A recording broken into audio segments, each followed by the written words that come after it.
Hi, Brett Schaefer with the InSource Group, and welcome to my 10th installment of What's Up at the InSource Group. Today I have a very special guest here with me, Aaron Crothers. Aaron has been in technology for over 20 years, and some of the accomplishments he's had include he's a senior client service manager overseeing relationship, strategy, and delivery for over 10,000 stores, supporting $35 billion in revenue. Program, project, and product management for mission-critical operations, enterprise applications such as ERP, BI, e-commerce, HRIS, M&A integration, and also supply chain planning. Aaron has a master's degree from Southern Methodist University, as well as numerous certifications. Aaron, thanks for joining us and welcome. Thanks a lot, Brett. I appreciate it. Appreciate you being here. You made me sound like I know something. Well, you do. Yeah. You do. I did my homework, and I'm very impressed to know you. You have a very complete and impressive IT background. But tell us, why did you get into IT in the first place, and what sort of triggered that from you at the beginning? I have to say I'm not really sure, and it was more of an accident. That said, about 2002, 2003, I moved on from supply chain and was hired as a designer for an e-commerce program. As that ended, the parent company decided to pick me up, and they weren't really sure what to do with me because they didn't need a supply chain guy anymore, so they dumped me into the ERP team. And I didn't know SDLC, I didn't know technology really for the most part except for what I had used, so I quickly had to reinvent myself on that team, and I found out that I was pretty good as a face person. I understood the business, I was very engaging, I was somewhat articulate. Not that the guys in IT aren't, but you know, your left brains versus your right brains. They send the right brain guys out to deal with the business. So they always said, Aaron, you go talk to the people. And so I think from there, I learned how to craft my skill set in being the thing that IT needs and not more of what IT has. Right. You know, I hear that answer quite a bit, what you said at the beginning. I sort of stumbled into it, or that really wasn't the direction I want to go, but it just happened, and here you are today. You've been pretty successful with it. You know, what are some of the top 2 or 3 leadership principles that you discovered and executed that have contributed to your success? You know, it's easy to say the canned stuff, the stuff that you see posted on the walls at every company in America. I personally think for me, it's have fun. And you can never have too much fun. And even if you have too much fun, at the end of the day, and you should have got a little more work done. I know, leadership doesn't want to hear that, but I think we're all human beings, and I think we're human beings before we're cogs in a business, and I think that pays dividends long term. So that's always my first thing is have fun, because who doesn't like to laugh? I mean, come on. I think the second thing is do way more for others than you would do for yourself. And I think one of the things that resonates with the InSource Group is you guys are very much bend over backwards type of people, and that resonates with me. Wow. So have fun and make sure that you're giving more than what you're receiving. So those are 2 really good principles to have. You've led a lot of teams throughout your career. What has been your key to getting your teams to have success? I mean, you just mentioned 2 good leadership principles that you've abided by. So have your teams kind of followed that, or what would you attribute some of their success to? Yeah, it's always an evolution. I think as we mature in our own path, every 5 years or so, you kind of iterate what you believe in. And now it's about other people. Like get over yourself. I used to have a mentor that said that all the time. He would say, get over yourself. And I thought, am I that egotistical? And maybe not. But I think even the lowest ego of people, you still need to get over yourself and realize it's not about you; it's about other people. That's helped your teams as well. Oh yeah, you absolutely. think what you've established, and here's maybe a little anecdotal evidence is especially for hiring managers with contractors and vice versa is instead of them being a thing to do a thing, treat them like a person and not just, hey, how you doing? Let's go have lunch at some point. But ask them, hey, what do you really want to do? Like, what are you really about? And I think as a hiring manager, that's one thing I got really good at with the people that you sent me, which were excellent candidates, is not just befriending them, but like, hey, what do you really want to do? And I have lots of examples where finding out what people were really about, helping them be successful and giving them projects or giving them some face time in certain areas really made their day. Help motivate them. That's good. That's really good. How do you encourage creative thinking on your team? This is one of my big ones. I hear all the time, and I was on the contract side of the front of the business when you sent me contractors, and it was a major client, a very large client globally, and everything was contract bound. Right. What does the contract say? Right. Meet the requirements of the contract, and I think the same thing happens when you're a project manager within Scrum teams or Waterfall. It's the business is your customer. Here's the requirements. Build with the requirements, and I really have a problem with that. I think that. And I tell my team all the time, we are not order takers, we are value creators. Stop taking orders and start creating value.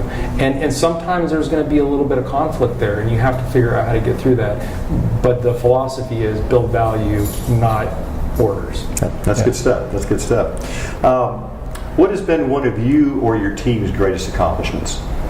I could say things, I did the SharePoint ecosystem one time, whatever, and back in the day I would have said that. But now, hands down, I ask myself, absolutely the most important thing is the relationships. And I want to be able to, my reputation, relationships, nothing comes close to that. Yeah, you always ask yourself, if my grandmother was watching, would she be like, I'm proud that you did that? And she doesn't care about an ecosystem or a deployment or an application. They don't care about that because it's not important. No, if you're right. If your grandmother or your mother was in your office watching all this, would she approve of everything? Yeah. So, it's better than I do, but technology changes by the week, it almost seems like anymore. Yeah. How do you keep up with the latest, and how do you know what recommendations to make for the company that you're working for?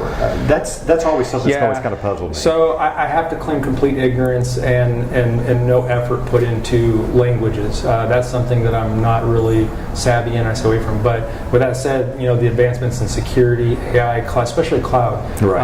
I've done a lot of, cursory work and attending seminars and whatnot, and I even consider the possibility of actually getting AWS certified or Azure certified, knowing that a lot of the current client needs are going to be on the cloud. So that's actually really a big one, even for PMs or even for people who are just C# developers that may think I don't need this.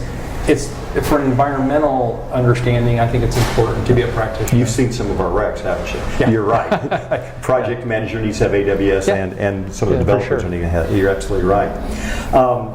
So when you get new technology, how efficient is IT at rolling out technologies and achieving desired outcomes? So when you decide you're going to bring on something new, does everything kind of always go as smooth as planned, or what kind of some of the big hurdles that you run across? No, I would say from a manager standpoint, looking for candidates to come help and augment some projects, and or being on the other side. But I've spent a lot of time on the contractor side of the fence.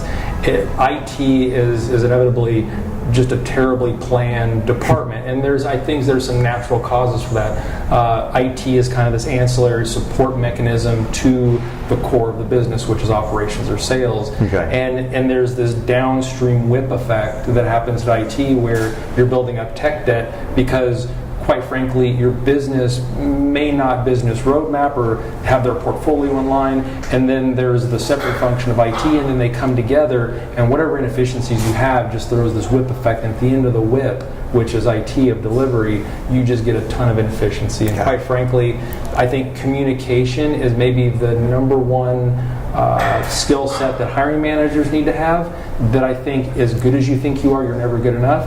And especially with even technical or non-technical contractors you bring on for a project, I think comms is the saving grace, is the thing that you really need to recover or to react from poor planning. I agree. I can only imagine what it's like to be involved with a major implementation and making sure that all the stars are lined up to make sure that everything's going smoothly. But I think the key word you said there is communication. Sure. All departments have to communicate and make sure that we know what's going on to get everything out smoothly. That's really good. What has changed most in the IT industry in your eyes in the past 3 to 5 years? The desks go up and down. Okay. Yes, we do. And they're located here in the Dallas area that make that. Okay. And I'm not kidding. That's for me personally. I love desks to go up and down. I would say, and this maybe is a completely separate, area to focus on, maybe in your next episodes. Is digital transformation. It's the new religion. It's the new way of seeing the entire world, and that means a lot of things, and it encompasses a lot of things, and it's this kind of this nebulous thing that people are like, okay, I heard your entire 3-hour spiel on it, I still don't know what you're saying. So I think it's important to understand the environment that the entire industry, the technology industry is going, especially where there's customer facing. There is the religion of digital transformation going on. Okay. And they're having a lot of things to change, you're right. Yeah. What technology-related blogs or podcasts or websites do you follow, and do you share your information online? No, actually, if I'm going to play on my phone, I'm going to watch cats eating bananas, or something ridiculous of that nature. That said, the only podcasts, honestly, I listen to are like Joe Rogan, if he's talking about UFOs or time travel or something. That said, where I get my information from is usually I follow the lead of the people that have the most technical competence in that area. For instance, if I have an architect that knows something about AI, I'll say, hey, what are some good AI conferences to attend? So I kind of take the lead of the people who know better. Who are expertise there. But I don't share a lot of content online, which maybe you guys can help me figure out how to. That might be something you may be interested in later. For sure. All right. There's a lot of companies out there looking for quality talent, and here in the DFW area, and I've made a comment about it several times. There's a shortage of quality talent out there, but every client's looking for something particular. Front end, back end, development support. Open source code, and we seem to get a lot of resumes that have a lot of technologies listed on there. Everyone does it, talks the talk. It's the hardest thing that we have is determining how can they really back it up. How do you validate it? So when you see resumes, what do you look for in a resume that makes you say, I want to talk to this person here? I can see something in a resume that just jumps out at me. What is that? The first thing is, because you guys have a good reputation, I assume most of the people you send are viable candidates, so there's some assumption there. The first thing I look for, especially in PMs, is have you worked for places with some kind of a brand, meaning that have some type of a volume, some type of a presence in the industry. I generally tend to think that people that have worked for larger companies in revenue tend to have more applicable or more in-depth experience, or maybe you're at a higher level, and there's a correlation or maybe not, but it's a little, I think, psychology trick we play on ourselves. And I always look for, what's the flavor? You can quickly kind of conclude, you look at 1 or 2 pages and you go, okay, this is an infrastructure guy, or this is an app dev guy. He's a functional PM. He's a technical PM. Like they're quick questions. I want to put you in a box quickly. And I think if I skim a resume, I quickly want to know functional, technical. If you're technical, are you app dev side? Are you infrastructure side? Are you like who are you? But here's the interesting part is I've hired people that you would think are one thing in terms of performance or knowledge or whatever, or good candidates or not good candidates, and I've been horribly wrong.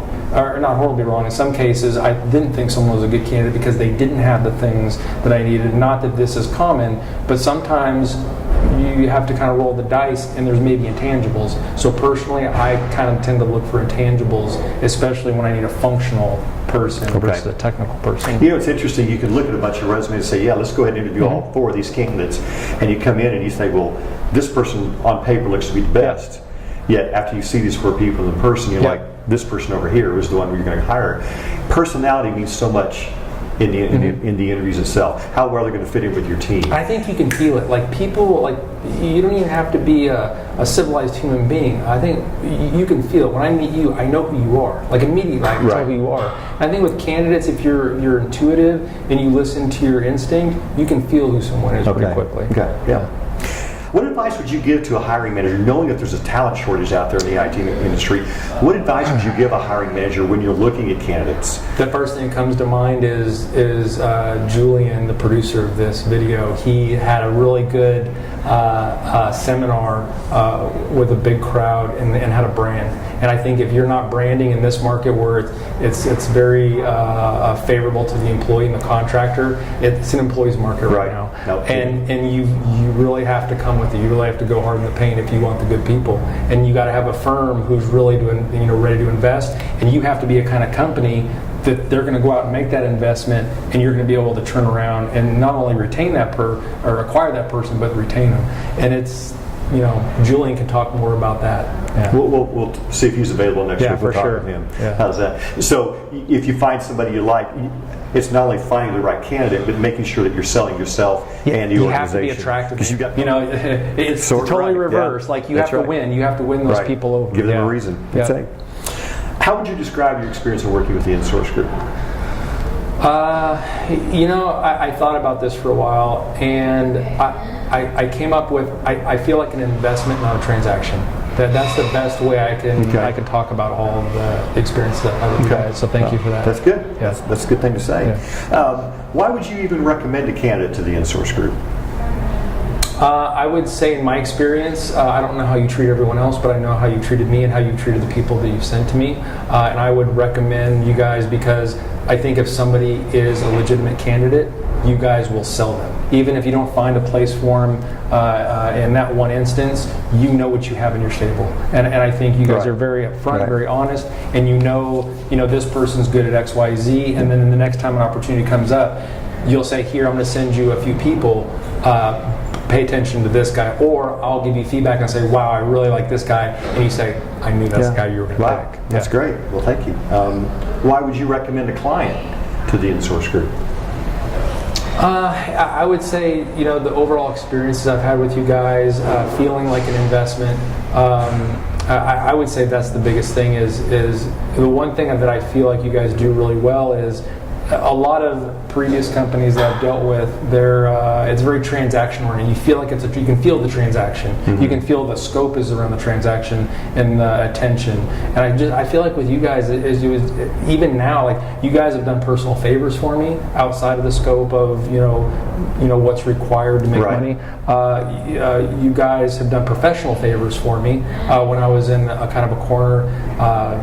Your top leadership stepped to the plate and made some tough decisions on my behalf that really favored my company and the contractor that we had for that project. So, in so many ways, you guys have come through and really done right by me. So, on a personal and professional level, I owe you guys. So, whatever I can do. Well, thanks. Yeah. Awesome. We're about done here. Okay. If there's one question I should have asked you that I haven't, what would it be? I think going back to the digital transformation stuff, I think that's such a huge driver of where everything is going technology when it comes to customer facing, whether it's retail or other applications. I think that not enough attention is really, it's like we're doing all these things, these strategic, tactical, operational things, and you can be good or even great at any of them, but people aren't connecting that to what's, and when you say we're value creators, not order takers, is the value and I'm doing something a little bit faster, better, more efficient, whatever, or is I'm really connecting it to the vision of where the world is going? I think when you have a relationship with the manager and you can actually sit down and talk with them and find out what's going on in their organization, I think it makes us better. So you're right. If the company talks about digital transformation, it's great to talk to somebody that understands what you're trying to help them out with, versus I also think there's a lot of managers out there that I think, well, you're just one more order taker. And we're not that. We try not to be that, and we want to get that out to other clients. So Aaron, thank you very much for your time. No, thank you. Great. I appreciate it. Really appreciate it. And listen, if you're a candidate looking for another opportunity, or if you're a hiring manager looking to bring an additional person onto your team, don't hesitate. Give me a call or message me, and I'll get right back in contact with you. Have a great week.